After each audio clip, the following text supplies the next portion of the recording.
শত শত ক্ষেপণাস্ত্র নিয়ে ঝাঁপিয়ে না পড়লেও ইসরায়েলের টার্গেট ছিল প্রতিপক্ষের স্পর্শকাতর অঞ্চল। যদিও 3 স্তরের আকাশ প্রতিরক্ষা ব্যবস্থা কাজে লাগিয়ে এ যাত্রায় উতরে গেছে তেহরান। তবে বিশ্লেষকদের মতে জ্যামিং সিস্টেম আর জেরিকো 2 ক্ষেপণাস্ত্র দিয়ে এটি ভেদ করার সামর্থ্য আছে তেল আবিবের।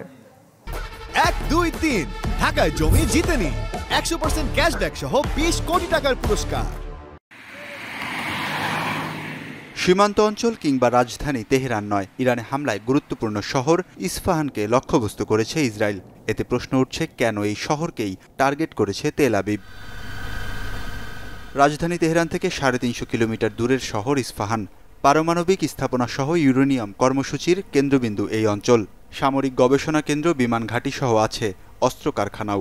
ইস্পাহানের এসব কারখানাতেই রাভার 373 আর সায়াদ 4B'র মতো শক্তিশালী ক্ষেপণাস্ত্র তৈরি করে ইরান।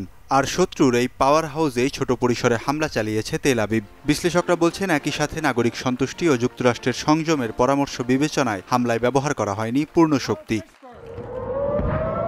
পাল্টা হামলায় ইরানের মতো শত শত ক্ষেপণাস্ত্রের ব্যবহার করেনি ইসরায়েল। আকাশ প্রতিরক্ষা ব্যবস্থা কাজে লাগিয়ে তাদের ছোড়া 3টি ড্রোন আকাশে ধ্বংসের দাবি করেছে তেহরান।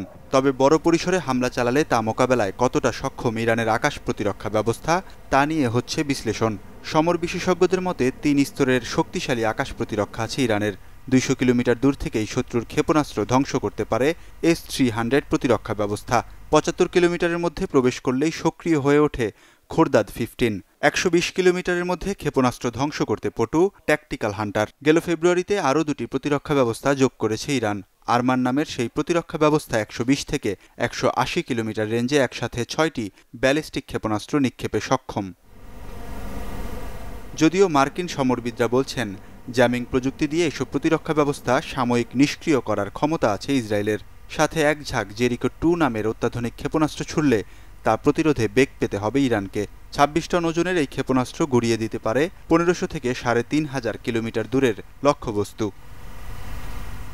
ওয়ালিউল্লাহ ফারুক, চ্যানেল 24।